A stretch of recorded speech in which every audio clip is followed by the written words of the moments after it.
when a husband is loving his wife and cherishing her and taking care of her, how automatically that woman will submit to her husband's love. I mean, that's just a natural process of love.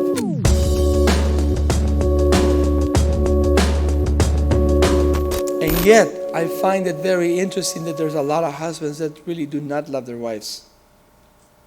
But they're bitter towards their wives.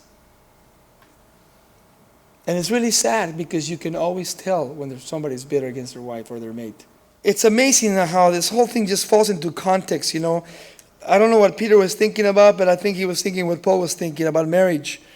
Because Peter says this to husbands, and listen, husbands, very carefully. He says this, husbands, likewise dwell with your wives with understanding, giving honor to your wife as to the weaker vessel, and as being heir together of the grace of life, that your prayers may not be hindered.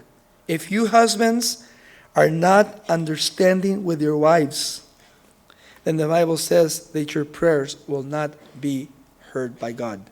And I feel there's a lot of problems today in the home because the husband is not in submission to Jesus Christ, so the wife cannot be in submission to him.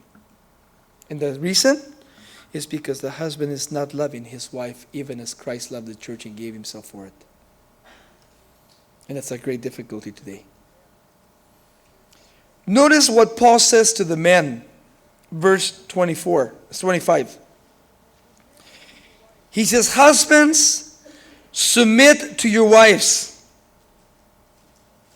Is that what it says? It doesn't say that. That's false doctrine already. There's a silence, so I wanted to see what your reaction would be. Notice that he starts with the wives submit, but it starts with the husbands. Husbands, love your wives. You know what the word love there is? It's agape. It's a love that is sacrificial. It's a love that is always, always giving and never retaliates. It never thinks evil. It's a love that is understanding. It is a love that is not thinking of self, but is always thinking of others. It's a defensive love in the nature of God's love. And it's interesting because in verse 25, he says, husbands, love your wives just as Christ also loved the church and gave himself for her. Husbands, are you giving yourself for your wives? Are you willing? I hear this phrase a lot of times. I would die for my wife. Would you really die for your wife? You know that it's very easy for someone to die for somebody else, but it's very easy for somebody else to live for someone else. Anybody can give their life, but not everybody can live for somebody else. It's very hard to live the life of Jesus Christ. Anybody can get a gun and be shot for the gospel of Jesus Christ, and you can be killed, but not everybody can live for Jesus Christ. That's the hardest part. The hardest part that I find in my own life as a married man is that it's very hard sometimes for me to understand that women are made out of different material.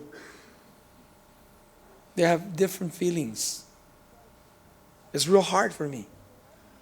Because as a man, when I grew up in my home, my dad was not affectionate with my mom, so I grew up in a home where it was very cold, very insensitive, a home of hate.